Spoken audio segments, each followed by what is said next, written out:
á ensku og hann snýst að upphefja hann. Og við skulum upphefja hann í þessum kór, ekki bara að syngja, við ætlum að gera það sem textinn segir. Gott að standa kannski bara upp.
Hallelujah. Worship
Komið sæl, gaman að vera með ykkur í dag. Takk fyrir að taka vel á móti okkur. Röddin eitthvað að svíkja mig. Ykkur hérna sem búin að lenda í flensu eða kvefi núna síðustu mánuði? Nei, heppin þið, ekki heppin, þið eru blessuð. Við vorum svo óheppin að lenda í einhverju svona flensu dæmi fyrir svona 3 vikur síðan. Og það ykkur að leifar af þessu ennþá. En við Ágúst erum með 18+ hóp í Hvítsunnukirkjunni á Selfossi. Við bjóðum þeim heim öll sunnudagskvöld, gefum þeim að borðum saman, lesum orðið og svörum spurningum og erum til staðar fyrir þau. Og við höfum upplifað það að standa fyrir fram að sitja með þessu unga fólki og opna með þeim orðið og þau skilja ekki hvað þau eru að lesa. Þau skilja ekki það sem þau eru að lesa í Biblíunni. Þannig að Ágúst, hann fór í það verkefni að hann fékk með sér góða konu sem að þýddi Biblíuna, þýddi Lúkasarguðspjall úr frummálinu og Ágúst var svona verkefnisstjóri og þetta er búið að liggja á hjarta hans lengi og hann þýddi það á mál sem að unga fólki skilur frekar. Og ég ætla að leyfa mér í dag að lesa úr þessari nýju þýðingu af því að það er svo mikill óþarfi að hafa orð sem að unga fólki skilur það sem þau skilja ekki. Orð sem að þau nota ekki í daglegu lífi. Orðið á að vera aðgengilegt. Það á að vera aðgengilegt fyrir næstu kynslóð. Þannig ég ætla að lesa úr Lúkasi 10, Markusi 10 frá versi 13. Fólk kom til Jesú með ung börn og vildi fá hann til að snerta þau, en lærisveinarnir skömmuðu það. Jesús var ekki ánægður að sjá þetta. Leyfið börnunum að koma til mín, sagði hann. Þau mega það alveg. Konungsríki Guðs er fyrir fólk eins og þau. Muniði það að sá sem tekur ekki við konungsríki Guðs eins og barn kemst ekki þangað. Síðan tók hann börnin í fangið og blessaði þau. Og mér langar að segja þetta í samhengi við það að við vorum í brúðkaupi í gær og það er svo dásamlegt að sjá unga fólkið finna hvort annað og bindast ævarandi böndum sem hjón. Og við sjáum það líka í hópnum sem við erum með að þarna er ungt fólk sem er að leita sér að maka. Þau vilja eignast lífsförunaut og þau vilja að það væri að eilífu. Og vitið það eru forréttindi að fá að standa með unga fólkinu og mér langar bara að hvetja okkur öll í dag, þó að þessi talað um börn hér, að þegar við erum komin, allavega ég er komin rétt yfir miðjan aldur og mér finnst 20 fólk bara vera börn, skiljiði. Og fyrir Jesús erum við öll börn. Þannig að mér langar að hvetja okkur öll til þess að taka vel utan unga fólkið. Þið eigið börn, þið eigið barnabörn, mörg hver og ekki bara taka vel utan það unga fólk, heldur líka vini þeirra. Af því að það getur stundum litið út þannig að unga fólki hafi ekkert áhuga á okkur sem erum eldri. En það er ekki þannig. Þegar við gefum okkur að þeim, förum að tala við þau og tökum utan þau, þá er svo mikið sem við getum gefið þeim og þau vilja þiggja frá okkur. Þannig að mér langar til þess að hvetja okkur öll til þess að vera farvegur til þess að þau geti fengið þessa snertingu Jesú inn í líf sitt. Amen. Takk fyrir.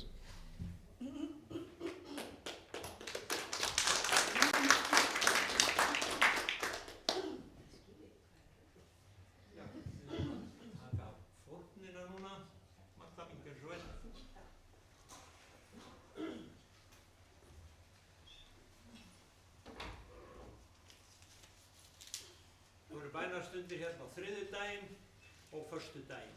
Höldum áfram að biðja fyrir landi og þjóð. Amen.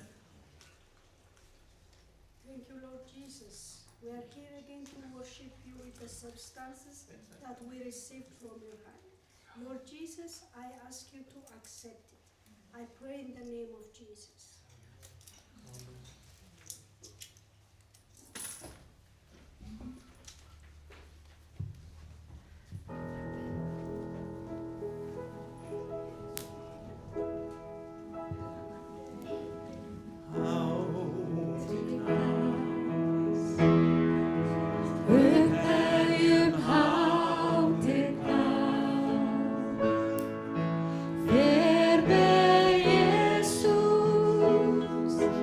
Hey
Jesus er dó, andlegur konungur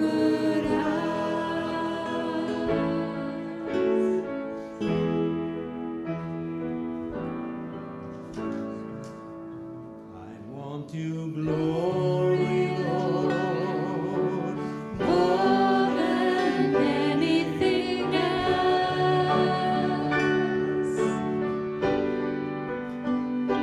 Want your glory, Lord, more than life itself. Want to feel your touch down in my soul. Holy Spirit, take control. I hunger for, I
Spirit says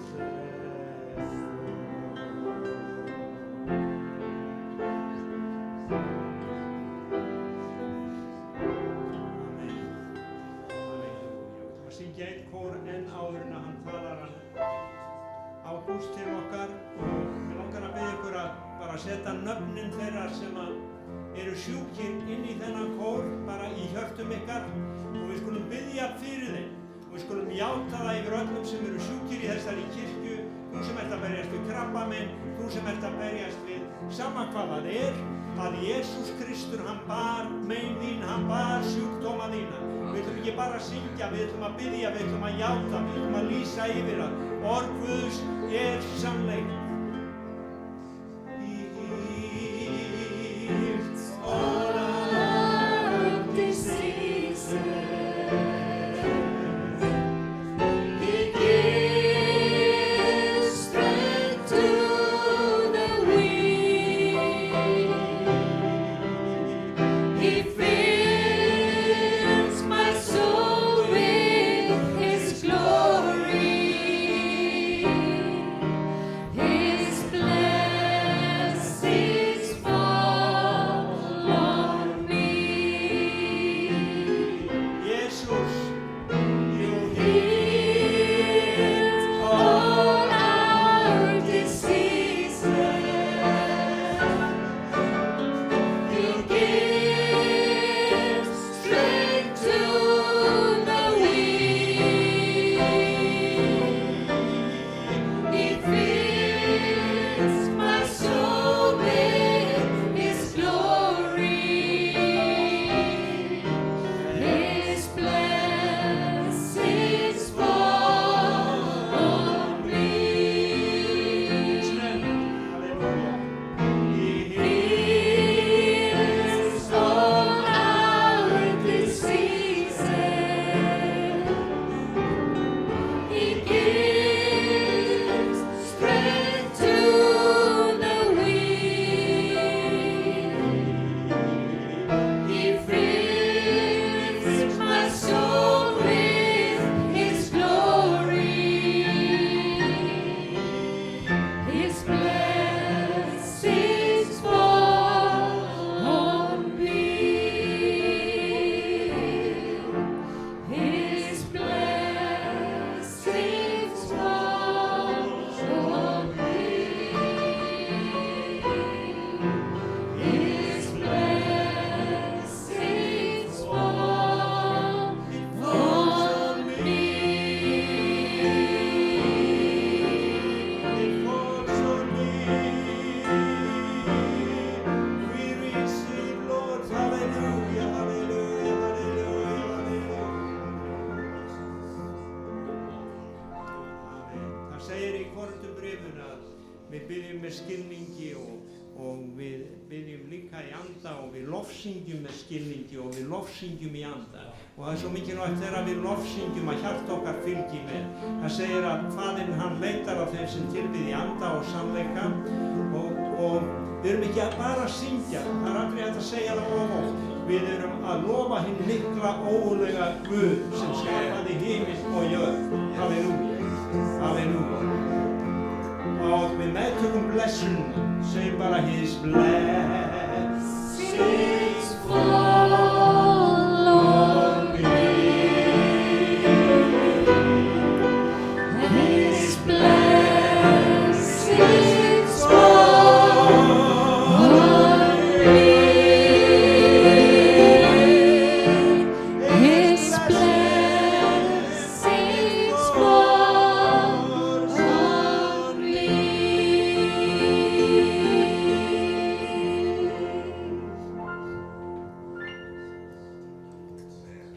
Amen.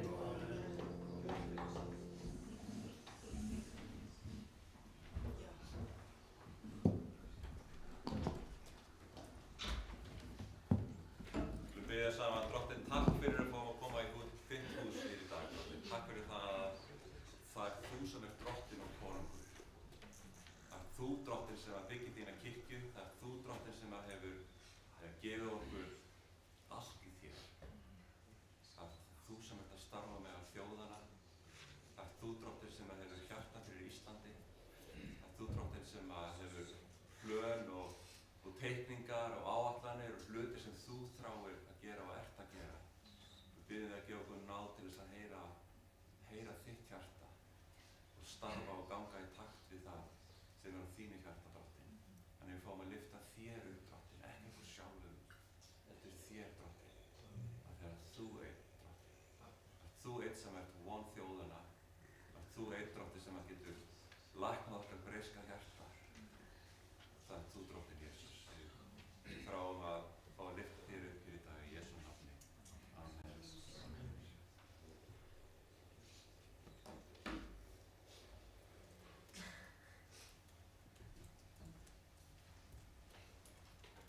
Frábært að fá að vera með ykkur hérna í dag.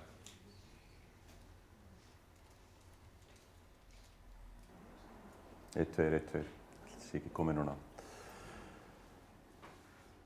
Fyrir mörgum árum þegar ég var bara stráklingur og kem ég inn í stofu til afa og þar kem ég að honum þar sem hann situr í sófanum og hann er grátandi. Og tárin hrynja niður kinnarnar og ég vissi ekki hvað ég ætti að gera við þetta. Þegar ég hefði aldrei séð afa gráta. Hafði hann meitt sig? Var hann dapur yfir einhverju? Og mér fannst þetta óþægilegt og ég skildi þetta ekki.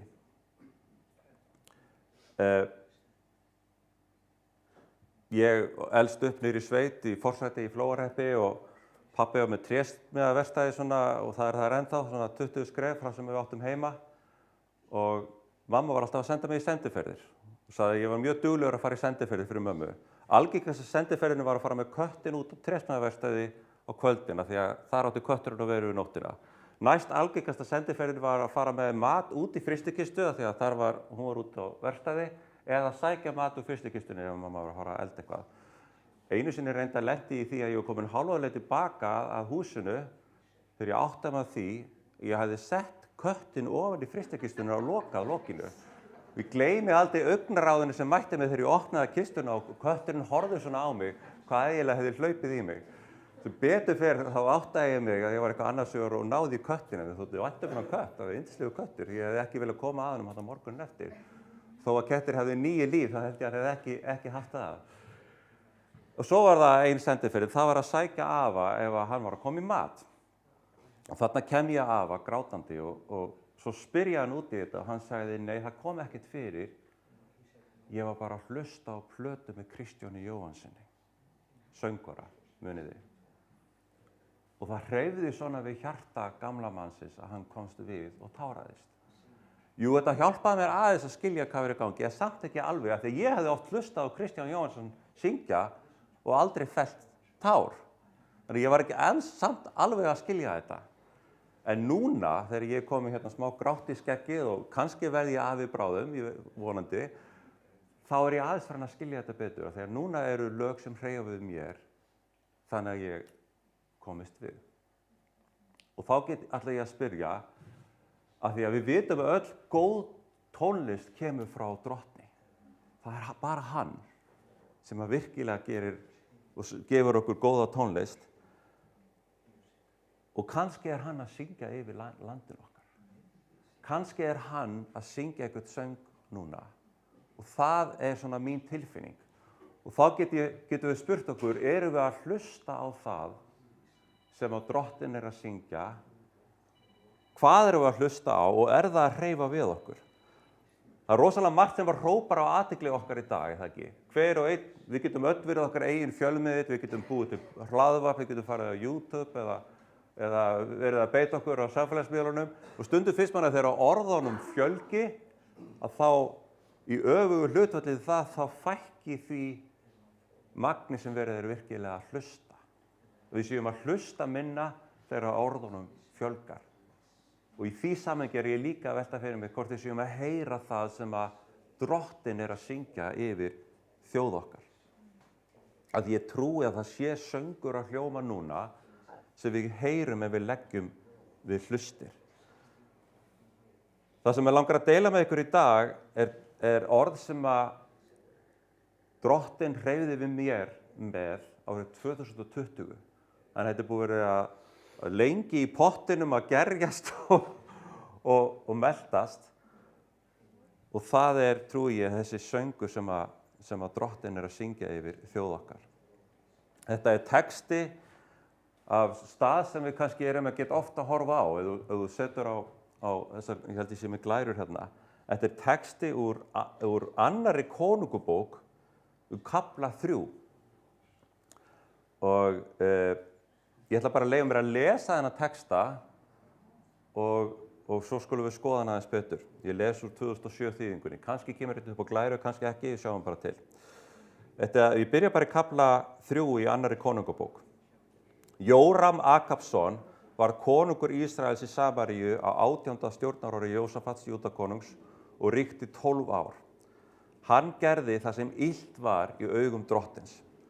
Þó ekki eins og faðir hans og móðir, því hann fjarlægði minnistein Bals sem faðir hans hafði látið gera.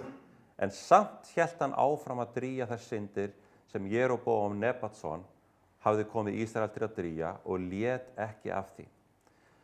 Mesa, konungur í Móab, var fjáreigandi. Hann varð að greiða Ísraels konungi 100.000 lömb. Það dálítið mikið af lambakjöti. 100.000 lömb, það ekki? Og ekki nóg með það heldur líka ull af 100.000 hrútum í skatt. En eftir dauða Akabs gerði Móabs konungur uppreisn gegn Ísraels konungi. Jóram konungur hélt þegar í stað frá Samaríu og kvaddi allan Ísrael til vopna. Því næst sendi hann Jósafat, Júdakonung, ég er í versi 6 og 7, sendi hann Júdakonungi þessi boð: konungur Móabs hefur gert uppreisn gegn mér. Vilt þú fara með mér í stríð við Móab? Já, svaraði hann, ég fer með þér, þjóð mín með þjóð þinni, hestar mínir með hestum þínum. Hvaða leið eigum við að fara, spurði hann einnig. Leiðina gegnum eyðimörkina í Edom, svaraði Jóram.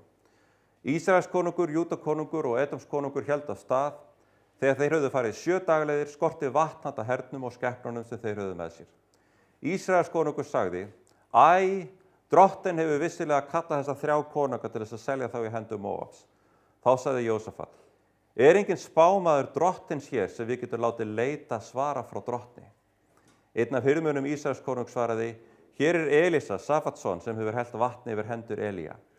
Jósafat sagði: orð Drottins hjá honum. Ísraels konungur, Jósafat og konungur Edoms gengu þá niður til hans. En Elísa sagði við Ísraels konung: hvað kemur þú mér við?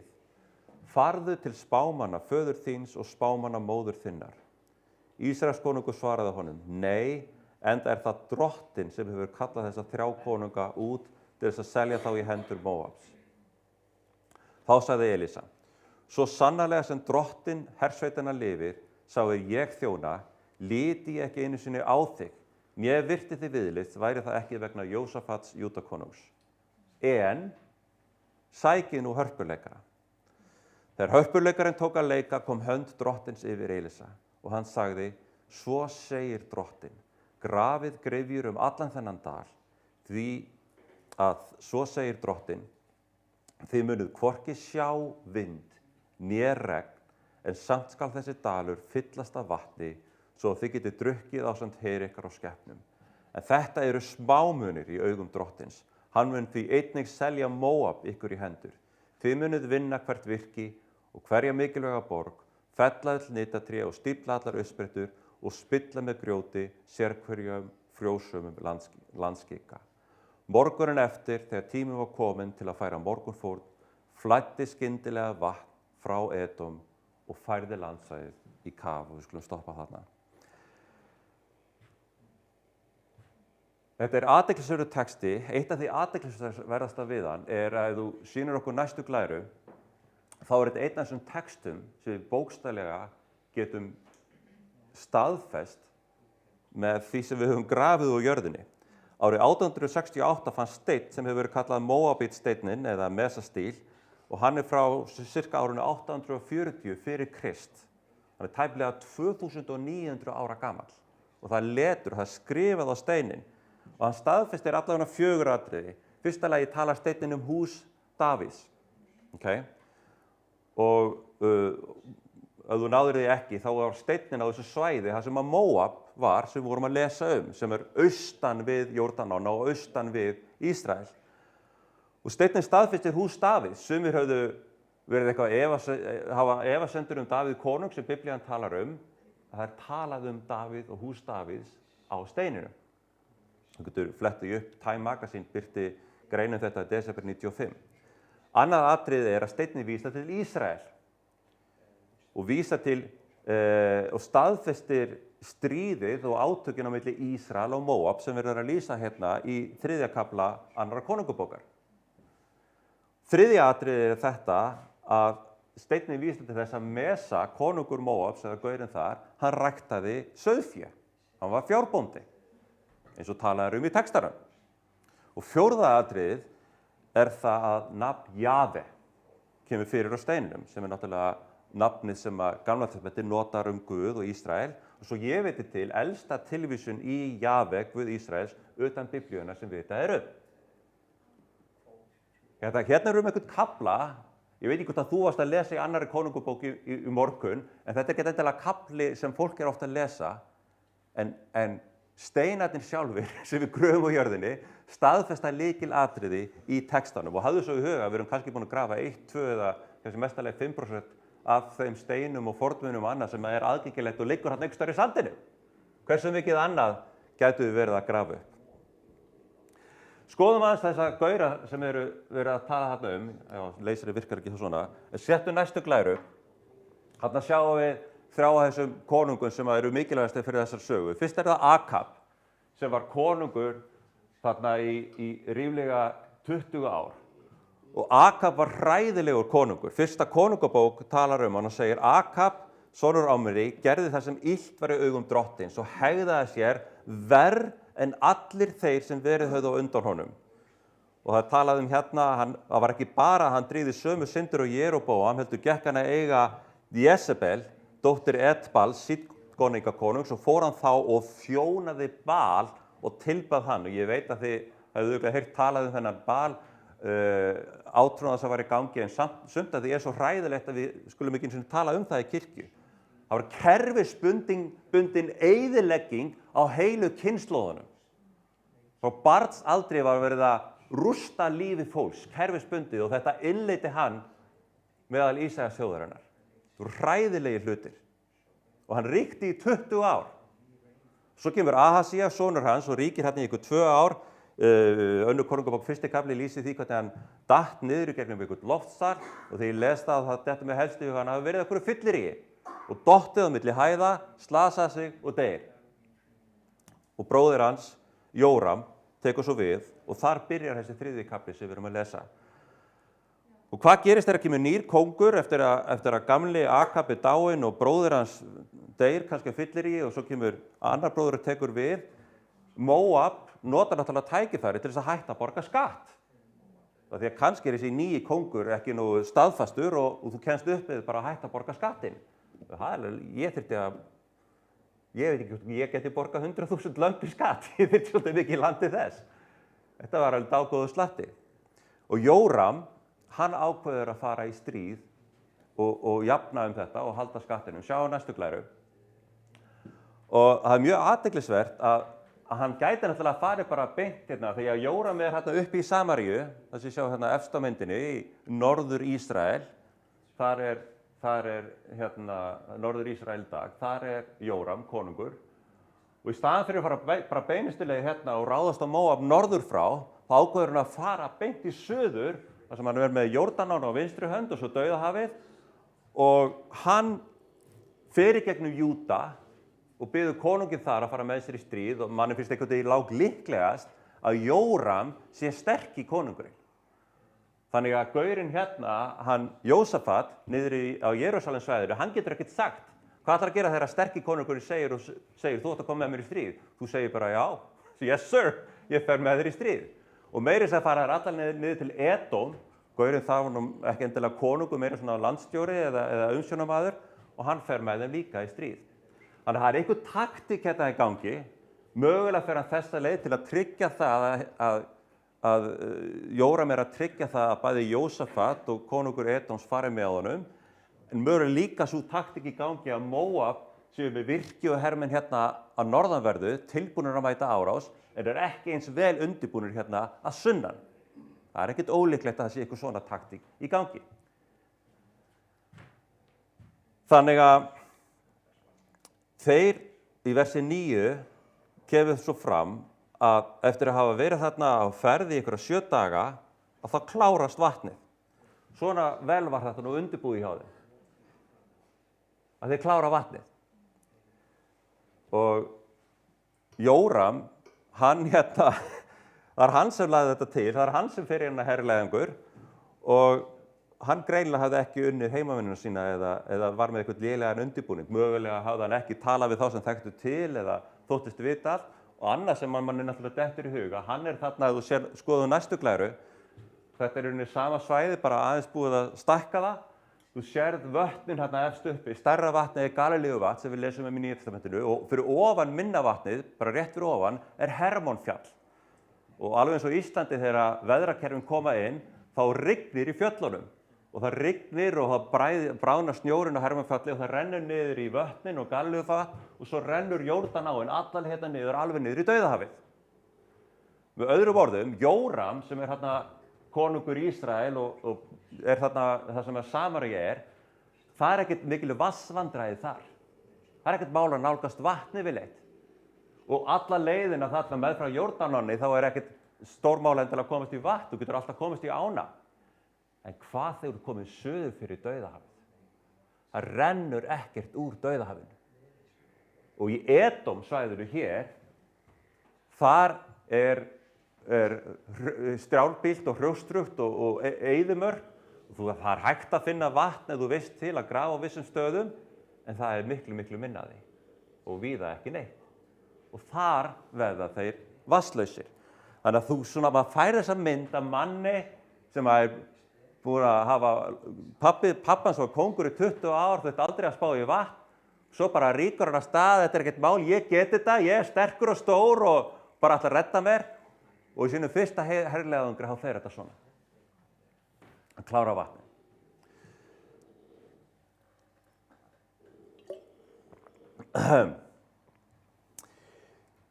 Það er mjög athyglisvert í versi 10 hvernig þeir bregðast við þessum vandræðum sínum, af því að þetta er verulega stórt vandamál. Ef þú klárar vatni í eyðimörkinni, hvað ætlar að gera?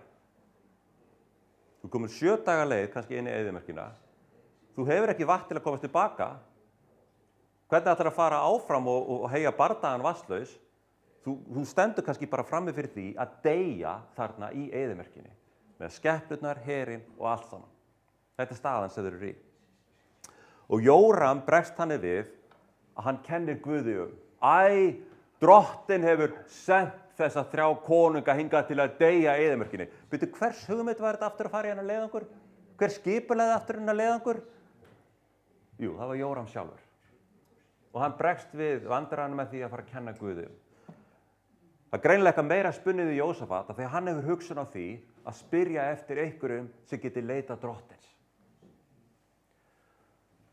Og þeir hóa í Elísa og Elísa greinilega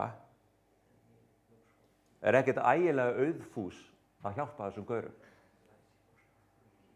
Og skoðum aðeins samhengið, Elísa veit alveg hvað klukkan slær. Elísa veit nákvæmlega hvers son hann er að tala þarna við. Hann vissi nákvæmlega Akab og þessi 20 ár sem Akab konungur var búinn að vera að eyðileggja þjóðina. Sjáðu fyrir þér að það komi, og við getum reynd að rökrætt það, hversu mikið er í gangi á Íslandi í dag, en sjáðu fyrir þér í landinu, tökum bara landið sem þú elskar. Hvort það er Ísland, Pakistan, Indland, hvaða land það er, landið sem þú elskar, og það komi slæmur forsætisráðherra, slæmur forseti, og í 20 ár kerfisbundið sé allt gott eyðilagt. Það sé bútað í sundur og ekki nóg með að sé góða sé eyðilagt, heldur sé æskan tekin og eins og þeir gerðu, hún er látin ganga gegnum eldir, æskun er fórnað og hún er innrætt af myrkri. Hugur hennar er fylltur af myrkri. Þetta er það sem Elías spámaður er búinn að vera að horfa upp á í 20 ár. Svo kemur nýr kóngur, sonur Akabs, fyrri deyr af fylliríi sennilega, nú er seinni kóngurinn kominn og Elías hugsa bara örugglega, megiru bara að deyja hérna í eyðimörkinni. Þá er kannski smá von fyrir þjóðina af því að þú ert að feta sömu slóð og pabbi þinn. Þú ert að draga þessa þjóðinir í myrkrið, þú ætlar að eyðileggja hana. Og svo kemur þú til mín og ætlar að biðja mig um hjálp. Farðu til spámanna pabba þíns, talaðu við þá, leitaðu þeirra. Akkur ertu núna að spyrja eftir drottni þegar þú ert búin að koma sjálfur í þessi vandræði. Sjáu þið hvað er að gerast. Og svo kemur þetta stórmerkilega vers þarna í versi 15. Af því hann segir en. Þetta er það sem ég myndi vilja gera. Ég myndi vilja láta það deyja hérna í eyðimörkinni. Eins og segir hann en. Sæki nú hörpuleikarann. Þannig að einhvern veginn metur Elísa það þannig að í þessum aðstæðum heiðri það drottinn að standa þarna frammi fyrir sínum helsta óvini og leyfa drottni að hreyfa hjarta sínu. Taka við orði drottins inn í þessar aðstæður. Elísa metur það þannig. Og hann leyfir sjálfum sér að hafa mjúkt hjarta og af því að ef þú ætlar að leita drottins og heyra rödd drottins, þá getur þú ekki gert það í hatri. Þú getur ekki gert það með hart hjarta. Hann þarf bókstaflega að standa þarna frammi fyrir fulltrúa myrkursins og eyðileggingarinnar og leyfa drottni að hreyfa við sér. Víst er þetta stórmerkilegt að hann segir hóiði nú í hörpuleikarar, auðvitað vitum við að lofgjörinn tengjur okkur við hjarta drottins og staðsetur okkur það sem að ná drottins og andi hans er að starfa, við vitum það. En mér finnst þetta bara svo fyndið þannig að þessir gaurar sem eru í þessum herleiðangri að þeir séu með hörpuleikara. Við dettur í hug að þetta hafi verið svona einhver trúbótor sem voru að syngja fyrir kallan á kvöldir af því að sannarlega er hörpuleikarinn ekki sá sem þú ætlar að hói eða ætlar að hvetja menn til orustu. Þá ertu með svona einhverja herrlúðra eða það ekki. Þú ert ekki með einhvern hörpuleikara til að safna mönnum til orustu en þarna var allavega hörpuleikari hvaðan sem hann kemur. Og það er enda stórmerkilegt þegar við veltum því fyrir okkur að þarna er stóri kallinn, Jóram, sem kemur frá Samaríu og þeir voru svona ríkjandi og ekki nóg með það, þeir eru líka Jósafat, konungur Júda og líka landstjórinn í Edom. Þarna eru 3 sterku gaurarnir á svæðinu sem ætla að fara að jafna litlu kallana í Móab. Þessir 3 eru stóru kallarnir. En svo þegar þeir komast í vandræði, hvern hóa er þá í? Kallinn þarna úti í eyðimörkinni sem kann að hlusta á rödd drottins. Sterku kallarnir þurfa að leita til hans sem hefur engan her, hefur enga lúðra, er ekki með nein læti, en hann þekkir drottinn og hann þekkir hjarta hans og hann heyrir röddu drottins. Það er sá sem í raun og veru er sterkur meðan að allt hitt er hljómið eitt og hverfur eins og rykið þegar vindurinn blæs. Gleymu því ekki að sá sem að þekkir drottinn og hefur drottinn með sér og er í hans liði, það er sá sterki. Og þegar hörpuleikurinn tekur að leika, kemur hönd drottins yfir Elísa og hann kemur með þetta skrýtna orð og hann segir, grafið gryfjur allan þennan dal. Það er bara það fyrsta sem hann segir, allavega í textunum. Byrjaðu að grafa gryfjur. Af hverju á ég að fara að grafa einhverja gryfjur? Jörðin er hörð, landið er þurrt. Því svo segir drottinn, þið munu hvorki sjá vind né regn. Þú færð einhver vísbendingar það að vatnið sé að fara að flæða. Þú sérð ekki regnskýin koma og sérð ekki vindin blása. En samt skal þessi dalur fyllast af vatni, svo að þið geti drukkið ásamt her ykkar og skepnum. Þannig að lýsingin, myndir sem verður að draga upp þar, að það sem að þeir eru vatnslausir í eyðimörkinni, með harða, þurra jörð, eiga þeir í trú að fara að grafa ofan í jörðina. í trausti þess að vatnið muni byrja að flæða. Og í samhenginu virðist augljóst að þú þarft að byrja að grafa áður en að vatnið byrjar að flæða. Ef þú byrjar að grafa eftir að vatnið byrjar að flæða, þá ertu eiginlega orðinn of seinn. Kannski að því að það fari bara allt í leðju. Og samhengið einhvern veginn þannig að ef þú ert ekki tilbúin með gryfjuna þína, að þá flæði bara vatnið framhjá og nýtist ekki og ekkert verði neitt úr neinu. Og þegar ég las þennan texta og Drottinn talaði til mín 2020, þá fór hann að spyrja mig þessara spurningar. Ágúst, hvernig myndi það líta út ef þú ferð að grafa gryfju í eigin lífi? Það sem að jörðin er þurr og jafnvel hörð. Ertu tilbúin að treysta því að ég muni senda mitt vatn, að ég muni senda anda minn? Ertu tilbúin að treysta það svo mikið að þú farir að gefa einhvern pláss í lífiðinu í trausti þess, í þeirri trú að ég muni láta anda minn flæða? Hvernig myndi það líta út ef þú ferð að grafa þessa gryfju í lífinu? Og hvað þú ferð að grafa þessa gryfju í kirkjunni þinni? Ég veit að þetta er biðjandi kirkja. Alltaf þegar ég kem hingað, þá er að tala um bænastundir á þriðjudögum og bænastundir á fimmtudögum og föstudögum. En þetta er góð spurning að spyrja sig. Hvernig gref ég þessa gryfju í trú og í trausti þess að Drottinn muni senda? Hvernig gröfum við þessa gryfju á landinu okkar? Við erum að biðja Drottinn sendu vakningu og það er góð bæn. En hvað ef Drottinn segir, já en þú ert ekki tilbúin? Í náð minni ætla ég ekki að senda þetta vatn strax af því að þá bara myndi það renna framhjá og þú ert ekki tilbúin. Hvað er ég að tala um? Ég er kannski að tala um ungu konuna sem ég var að spjalla við á netinu daginn. Með vinsvinum mínum á Hafstein og Lindinni hefur verið að gera tilraunir með kristibóst átak á netinu. Það sem við erum að fiska eftir þeim sem eru andlega tilbúnir og hafa kannski áhuga á því að uppgöta hver Jesú er með því að lesa Biblíuna. Og við settum auglýsingu í loftið daginn og aðeins auglýsingu höldum við gert hingað til og fengum svona 20 viðbrögð. Og ein manneskja, ung kona, ótrúlega stuttum tíma var hún farin að spyrja mig, geturðu kynnt mig fyrir einhverjum sem getur sest niður með mér að lesa Biblíuna? Og hún býr út á landi þessi stelpa og ég lenti í smá vandræðum. Af því að ég var að reyna að hjálpa henni að finna einhvern sem gæti sest niður með henni. Og hvað er hún að segja? Hún er að segja, ég vil þekkja Jesú. Ég vil læra að vera lærisveinn. Hvað ef að 10 svona einstaklingar byrju banka hérna upp á núna? Hvað ef 100? Hvað ef 500?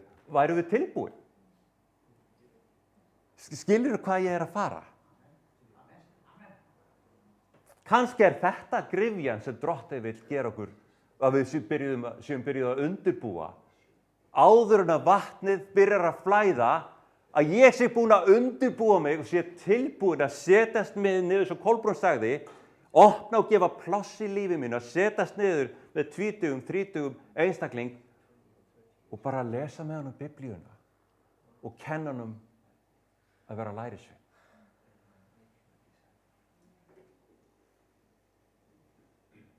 Af því að ef að þessi 500 banka hjá okkur á morgun, þá held ég bara að við séum ekki tilbúin, ef ég á að vera alveg heiðarlegur. Og þá bara flæða þið framhjá og lítið verður úr því. Þegar við Kolbrún komumst til trúar haustið 95, í það samhengi sem við stigum inn í þá, var heilagur andi að starfa. Fólk var að læknast, voru dásamlegir hlutir að gerast. Ég man sem ungur kristinn maður, bara nokkra mánaði í trúnni, og ég horfði á þetta sem fólk kom. Og ég held þetta að vera á föstudagskvöldum og heilagur andi var að starfa, eða sunnudagskvöldum. Og svo viku seinna kom það aftur. Og ég spurði með þessar spurningar, hvað gerðist á mánudaginn? Hvað gerðist á þriðjudaginn? Er fólk að taka það sem Guð er að gera í lífiðinu til nágranna sinna, til fjölskyldu sinna, til vina sinna? Af því að ef að það sem Guð er að gera hér flæðir ekki áfram, þá er eitthvað að. Við getum ekki smakkað á gæðum Guðs og haldið bara hér. Ég verð að láta það flæða áfram. Annars ég eins og dauðahafi. Ekki viljum við vera það. Við viljum vera eins og Genesis það sem að hlutirnir flæða og að það stoppar ekki hjá mér. Ég tilbúinn að þegar vatn Drottins flæðir, þá stoppið það ekki hjá mér. Þetta sé ég farvegur fyrir það sem að hann vill gera. Þannig að það byggist allt upp í kringum mig og það flæðir líf. Að ég gef pláss, unga fólkinu pláss og ég byggi það upp. Og ég tilbúinn að leggja annað til hliðar í lífi mínu til að það fái að gerast.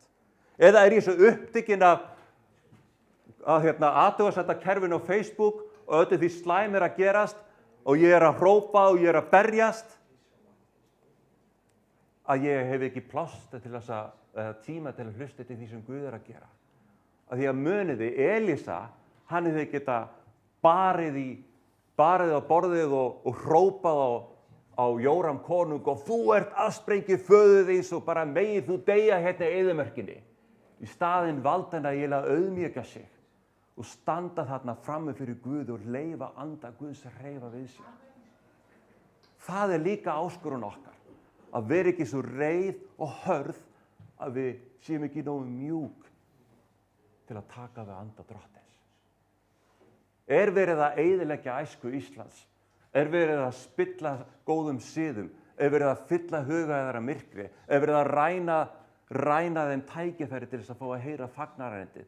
Verið að setja heimskulega reglur og lög og annað eftir því? Já. Svo sannarlega. En eins og í söngum sem að Kitty leiddi okkur í áðan, þá það ekki fyrir kraft, heldur fyrir anda hans sem að hlutirnir breytast. Það eru skilaboðin. Þegar að Drottinn hreyfir mér, þá þýðir ekkert fyrir mig að vera með einhverja grímur. Það þýðir ekkert fyrir mig að vera með einhverja varnir. Ég fer kannski bara að gráta, eins og afi fór að gráta inn í stofu. Og það það sem að Elísa var tilbúin að gera, að hann leyfði Drottni að hreyfa við sér. Sumir kannski velta fyrir sér svo í versi 20 þegar bámaðurinn segir þið munuð fara og þið munuð vinna hvert virki og hverja mikilvæga borg og fella öll nytatré í versi 19. Þetta náttúrulega hræðileg lýsing, en við verðum að muna það að Móab var uppspretta myrkursins. Því sem til dæmis bara í Rutarbók þegar þeir fara Elkana og félagar til Móab og þegar þar deyja bara kallarnir. Það eru vísbendingar um það átrúnaðurinn Móab hafi verið hræðilegur. Já, og í þessu samhengi Drottinn að setja þak á Móab og skerða getu þeirra til að hafa áhrif til ills. En í öllu þessu samhengi, og við horfum á hvað að gerast á Íslandi í dag, kæru vinir, og mér fallast stundum hendur alveg eins og þér. Og þá þetta val okkar, þessi valkostur okkar, að fara á staðinn og dvelja á staðinu þar sem að andi Drottins getur hreyft við okkur. Að staðsetja okkur eða fara undir fossinn eða náðar flæðið, hvernig sem þú orðar það, þar sem að Drottinn fær að höndla hjartað þitt og þú ert mjúkur frammi fyrir honum. Það áskorun okkar. Og mitt í það sem að allir að hrópa og öll orðin að flæða, ég tilbúin að hlusta á þessa einu rödd sem mikilvægust og öllum og kannski ekkert að hrópa hátt, en hún heyrist ef þú gefur henni pláss og tækifæri. Sannleikurinn sá að Drottinn, Guð, sendi son sinn inn í þennan heim til þess að hver sem á hann trúir. Það hafa allir aðgengi að Jesú Kristi og það hafa allir tækifæri og það von fyrir alla meðan að bara það andi í nösum þeirra. Og Drottinn þráir að ná til fólks og hann notar hvern þann sem tilbúinn að grafa dáleita gryfju í lífi sínu að leyfa vatni Guðs að fylla sig og flæða yfir. Drottinn notar hvern þann. Ég sannarlega ófullkominn maður, en ég hef séð það aftur og aftur og aftur. Ef þú biður Drottinn að nota þig, þá gerir hann það. Aftur og aftur og aftur. Ég hef verið á þessum stað og ég hef talað það hér þegar ég einfaldlega sagði við Drottinn, mér langar ekki einu sinni að deila fagnaðarerindinu. Þar var hjarta mitt fyrir einhverjum 12-13 árum. En ég vissi að það var ekki góður staður að vera á. Þannig ég fór biðja Guð að gefa mig hjarta fyrir þeim sem hafi ekki fengið að heyra. Og hann gerði það. Komdu fram fyrir Drottin af algjörum heiðarleika og gagnsæi, eins og sér Davíð gera í sálmunum.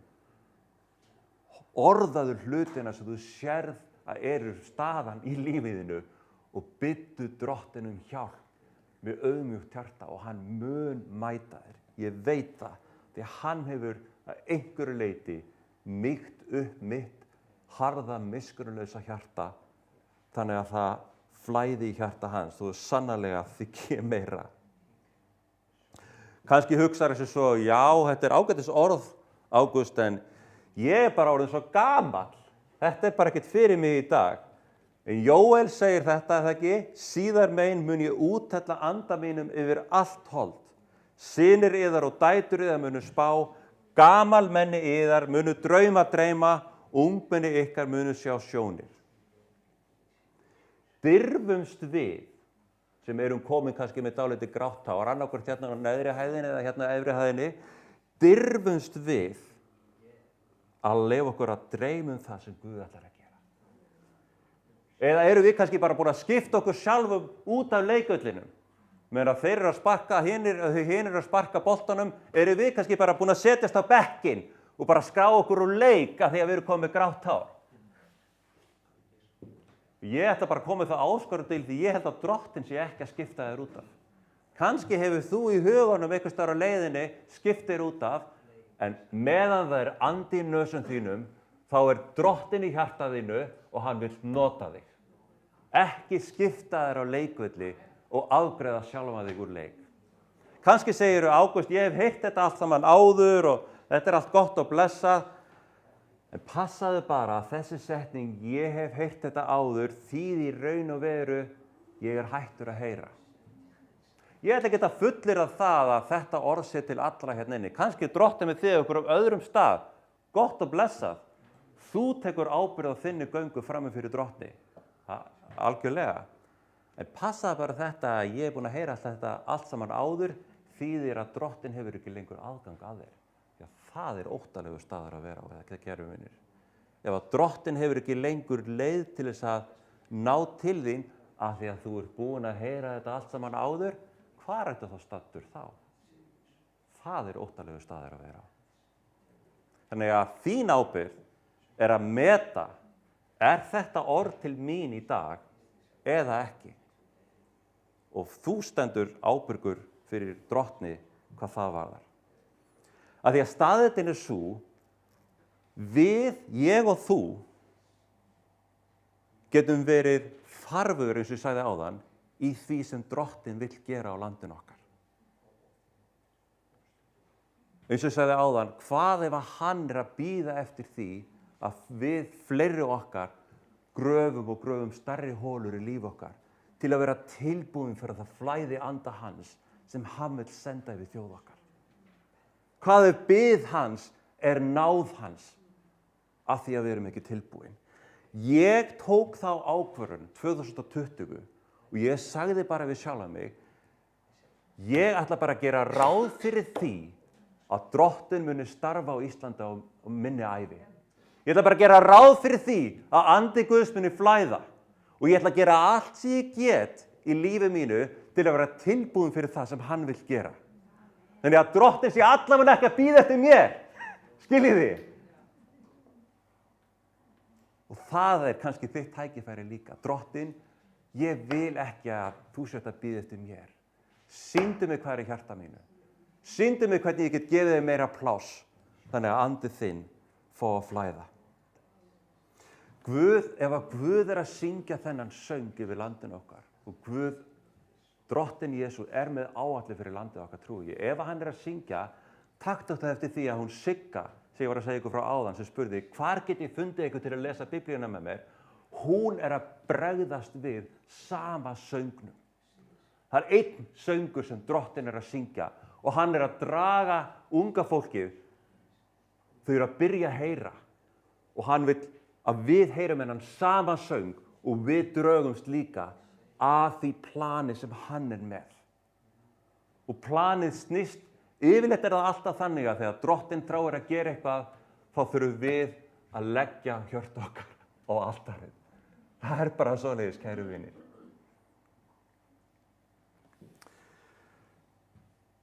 Ef þú skynjar að núna er kannski tími fyrir þig að fara að hlusta eftir því sem Guð að syngja með nýjum hætti, að þá gæti þetta verið orð fyrir þig.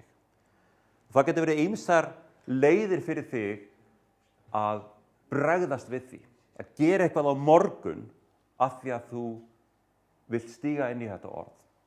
Ein leiðin er þessi litla bók sem ég gaf út daginn, af því að þessi boðskapur bara þurfti að finna sér einhvern farveg. Það endaði með þegar ég skrifaði þessa bók. Þetta er ekki svo mikið bók til að lesa, þetta er meira svona svo vinnubók.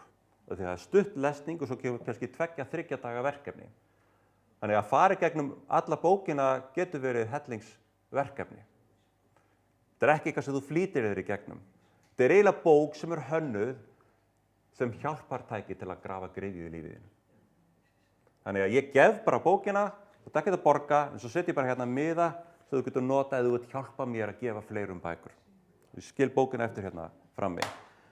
En kannski ferð þú aðra leið. Kannski gerir eins og Kolbrún gerði einu sinni þegar hún þurfti að leita Drottins og hún bara bjóð sér til lagalista, hlustaði á lofgjörðartónlist og svo bara settist hún í stólinn sinn og grét. Og gerði þetta nokkra mánuði. Kannski kemur þú saman með viniðinn og biðum. Kannski mætur á bænastundi hér í kirkjunni en hlustaði eftir Drottni og skoðu. Ef ég vil bregðast við þessu orði, hvað þýðir það fyrir mig í dag? Það er fyrsti hópurinn sem ég langar að tala til. Hinn hópurinn er kannski að þú segir, veistu það Ágúst, ég veit það ekki, það eina sem ég veit er að ég er kannski bara mest þessi sem er komin 7 daga inn í eyðimörkina og það er ekkert vatn. Kannski ertu þar. Kannski hugsaðu jafnvel, ég þekkti Drottinn einhvern tímann eða ég kannski aldrei virkilega gefist honum, en ég veit að bara líf mitt er þurrt og ég þarf vatn. Það er seinni hópurinn sem maður langar að tala til. Og ef þú ert á þeim stað, þá ætlum ég bara að gefa þér kannski þetta ráð að koma fram fyrir krossinn með öllu því sem þú getur sett hönd á í lífið þínu og gjörsamlega bara tæma líf þitt fram fyrir krossinn. Settu bara, eða hinn myndlíkingin, settu bara allt sem að hönd á festir í lífið þínu, settu það á altarið.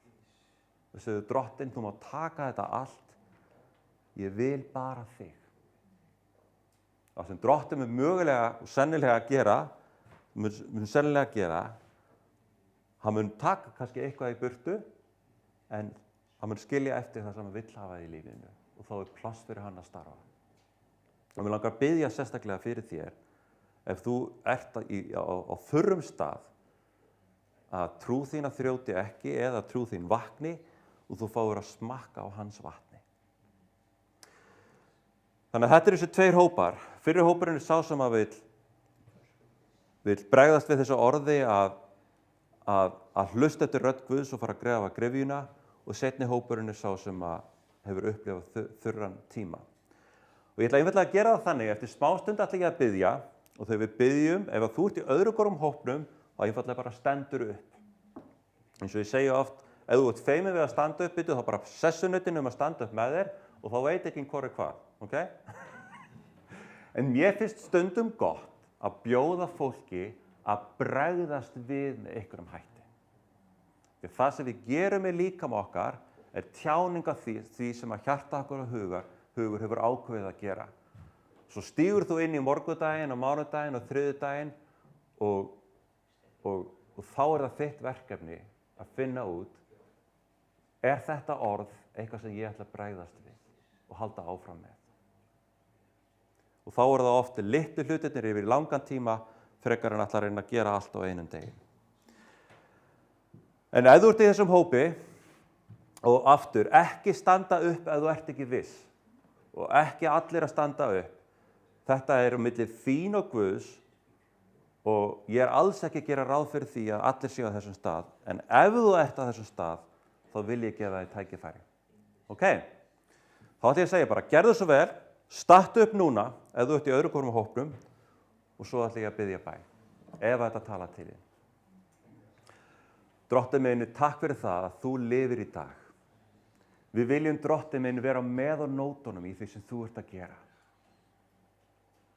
Ef þú ert að vilt undirbúa okkur fyrir það að senda út anda þinn, viltu þá gefa okkur þá náð að það sé pláss í okkar hjarta.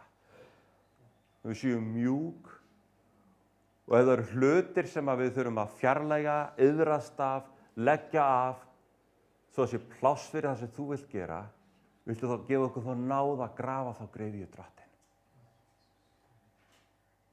Og svo viljum við biðja fyrir og tala til þeirra sem að upplifa sig á þurrum stað. Drottinn, vilt þú senda anda þinn? Viltu gefa þeim okkar sem að upplifa sig þurra, viltu gefa þeim náð til þess að losa sig við ef það er eitthvað í lífi sínu og bara tæma líf sitt í örvæntingu til að upplifa þorstan eftir þér og þrána eftir þér, Drottinn. Og ég biðjum þig náð þína. Við getum aldrei gert þetta fullkomlega, Drottinn. Við þekkjum ekki einu sinni í okkar eigin hjarta eins vel og þú. En vilt þú gefa okkur náð þína, Drottinn, og hjálp þína að þegar við stígum lítið skref til þín, þá mætir þú okkur á miðri leið. Og þakka fyrir að það sem orð þitt segir, Drottinn. Biðjum þig og ég biðji fyrir vinum mínum hér, Drottinn, viltu úthella anda þínum og úthella náð þinni og anda þínu, Drottinn, í Jesú nafni. Og við komum saman í bæn fyrir þjóð okkar, Drottinn minn. Við finnum til fyrir þjóð okkar. Hvað þá þú, Drottinn, sem ert þinn fullkomni Drottinn og Herra? Vilt þú gefa náð yfir þjóð okkar? Og vilt þú, Drottinn, gefa okkur að vera með á nótunum í því sem þú vilt gera? Þannig að við séum ekki hindrun fyrir þig og að vatnið stoppi ekki hjá okkur, heldur það flæði og við séum farvegur þinn út til nágranna okkar, vina okkar, fjölskyldu okkar. Það er fólk sem þú þráir, Drottinn minn, að snerta við og við erum áin sem það flæðir. Gefðu okkur náð þína. Takk fyrir þessa kirkju. Ég biðja að blessa þessa kirkju, Drottinn. Biðja að varðveita fólki sem kemur hér saman til að lyfta þér upp, Drottinn. Og viltu halda áfram að reisa upp nýja kynslóð á okkar landi sem lofar þig og þjónar þér í Jesú nafni. Amen. Takk fyrir, kæru vinir.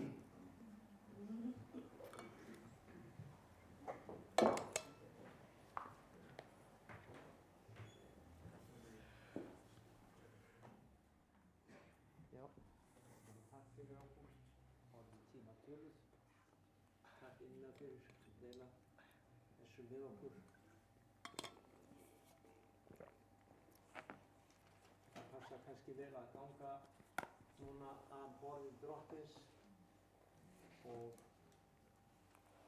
eiga saman samfélag